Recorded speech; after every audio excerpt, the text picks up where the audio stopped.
Loser.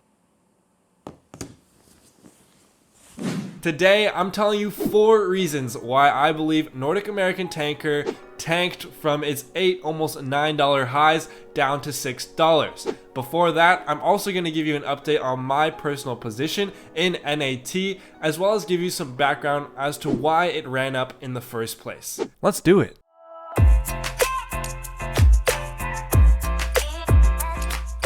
What's going on, everybody? My name is Matthew and welcome to my channel, where exactly 7 days ago I posted a video explaining why I bought into NAT among other oil tankers. Today is a new day and NAT is down almost 30, if not more than 30% from its recent highs. So before we answer why it went up and why it went down, I'm going to answer a question that some of you might have for me right now. Matthew, did all of your gains get wiped out? Well, not necessarily. As you can see by some of these comments, when NAT was at its recent highs, people were asking, is it too late to get in? What should I do? And now, please guys, understand I'm not a financial advisor, not a professional in any way, but I did respond saying, as of now, I'm going to be taking some profit. So I'd say I sold about 25 to 30% of my position in NAT while it was around its highs. I did not time it perfectly. I didn't get it right at almost $9. I probably sold it around $7.80 or $7.90, something like that. And if you've been following my Instagram, you'll know I'm at a cool cost basis of about $5.26. But we're not here to talk about me. We're here to talk about what the heck just happened. Now before we do that, to understand the whole picture, which is going to be important later in the video, let's try and understand why NAT may have done this insane run up in the first place. So why did NAT just shoot up? Well, in my opinion, not biased at all, I think we did some good analysis in this video right here as to why someone might be bullish on oil tanker stocks, specifically NAT. So that definitely warranted a lot of buying because other people were seeing similar things as you and I. So me and my 20 subscribers from back then moved the markets because we bought so much. Now obviously that's a joke because I had 30 subscribers, not 20. But I did come across a YouTube video later on towards the tail end of my research that got over 170,000 views. And I love Jeremy and I've been following him for a while, but I'm willing to bet a lot of investors blindly followed him into this investment. And this is why I always tell you guys it's important to do your due diligence, because Jeremy offered incredible information in his video, but if you don't do your due diligence, then it's hard to react to something like this drop. I mean, let's just take a look at some of these Yahoo comments on the Yahoo comment board for NAT. Buying some tomorrow because of Jeremy's video. Jeremy is investing this and so will you. And this one's my favorite. Oh, Jeremy, you always time it perfect. Care to elaborate who Jeremy is? He's a YouTuber. Again, great channel, great guy, great information, but always do your due diligence, people. Another reason why NAT may have seen a run-up is because of the CEO's interview on CNBC's Mad Money. Mad Money, hosted by Jim Cramer, is an incredibly popular and informative show whose viewership went from 150,000 just before 2020 started to now over 225,000 viewers. That is a lot of eyeballs watching this interview. And you know what the CEO said? I have never seen such a strong market before, presumably in his life. And this guy has been around for a while. He continued to promote the company and the stock with enthusiasm, talking about how their priority is to raise dividends, how all this money coming in is going back to investors. So the next day, there was an enormous spike in stock price. I actually took a look at the volume of shares traded yesterday, and unfortunately I couldn't get the screenshot because today is a new day. The page has refreshed, but there were 21 million shares traded on Thursday, April 20th. And the average volume is 8.8 million shares. And that average probably went from something closer to maybe 3 million per day because of the huge volume we've seen before Thursday, if that makes sense. Sorry that got kind of convoluted, but the point is volume is up big time. And that usually means that there's a lot of new buyers or there was a big firm that stepped in, and that leads to one of my reasons why NAT is seeing a big dip. Now for the moment you've all been waiting for in this video, my 4 reasons why I think Nordic American tankers recently took a big hit. I present to you digestible research.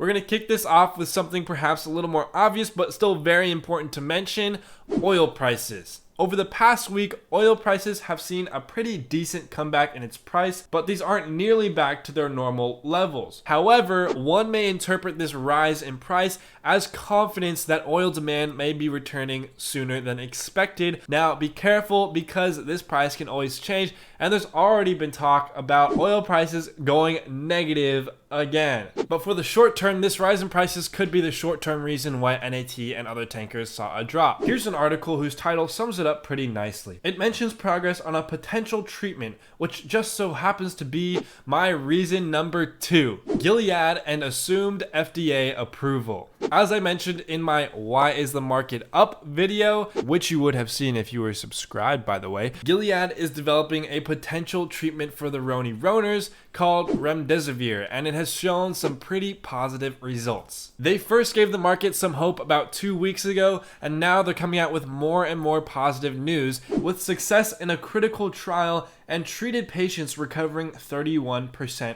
faster. And they already seem to have FDA approval on deck, which is huge. This leads directly into my third reason why NAT may have seen a decline. Wow, Matthew, your transitions are so seamless. I'm gonna hit that like button. Thank you so much. It really helps out the channel. I appreciate it. Recent positive trials with remdesivir gives us hope that we can start to reopen the economy, because we now have a plausible or possible treatment coming up. And a large part of this oil crisis or oil glut is due to the fact that no one is driving, no one is flying, no one needs oil, because the economy is shut down. But if the economy starts to come back to life, we could see oil demand start to rise again. All right, let's see if we can do this in one breath.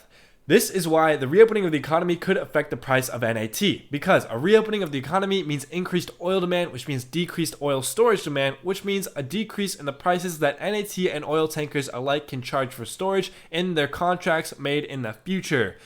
Reopening the economies of certain states one by one was first suggested by Trump a couple of weeks ago, when he gave the ultimate decision to state governors themselves. According to this map that I stole from the Morning Brew, there are 9 states who have already begun to reopen their economy, and 20 who may be on the verge. The 9 states who have sort of reopened are labeled as states who have opened some non-essential businesses.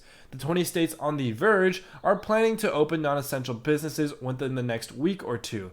And the remaining 21 states are either pushing reopening to later in May or waiting for more information before making any plans. So we've gone to pretty much completely shut down to now starting to see certain signs of life, meaning oil demand could go up, storage demand go down, blah, blah, blah. I've told you already. Next point, reason number 4, the final reason why NAT may have seen a recent drop: a pump and dump, or profit taking. Now, the technical definition of a pump and dump is securities fraud that involves artificially inflating a stock through false or misleading statements, only to sell it all off for a big gain. Now, I am not using the traditional or technical definition of this term, because it's also used to commonly refer to stocks that have seen a quick, huge increase in price and a sharp decline afterwards. Now, speaking from personal experience, these types of events or price movements are often accompanied by a couple of things.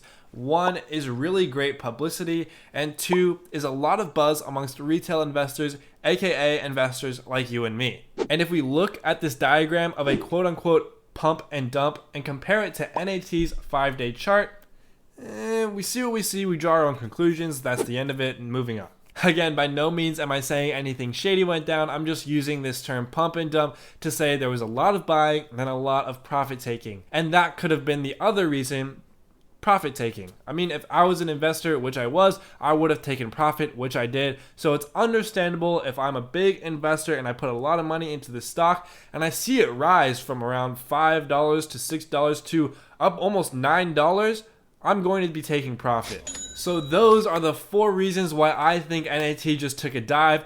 But wait, remember, it's not like the analysis we made in this video is suddenly gone, and it's not like your thesis really changed that much, unless it did for some reason, and we're still in contango. And it's not like this increase in oil prices suddenly makes the value of the contracts NAT already made worth any less. These contracts are locked in at a certain price for months at a time. Even if oil goes to 1,000 barrels, dollars, whatever, per whatever.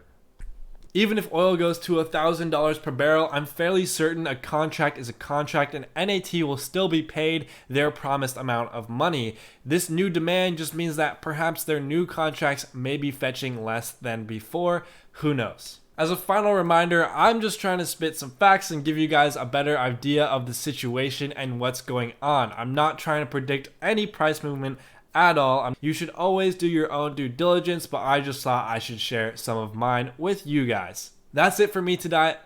Whoa, that was like an Australian accent. I'll slip an extra shrimp on the barbie for you. That's it for me today, guys. Stick around for the quote of the day after I shamelessly ask you to hit that like button, subscribe, and turn on those notifications if you liked what you saw today.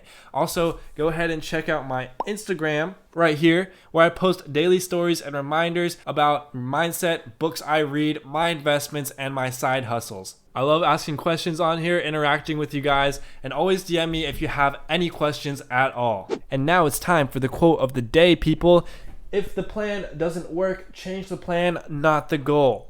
This is from someone unknown, or I just was not good enough at research to find them, but the reason why I chose this one is because if you're invested in NAT, obviously the goal was to make a little bit of money. But if you got caught at the high, or if you got caught during the price drop, then make a plan. That plan could involve getting out of your position. It could involve adding to your position to bring down your cost basis. It could involve a lot of different things. If you're super advanced, maybe it involves options or spreads.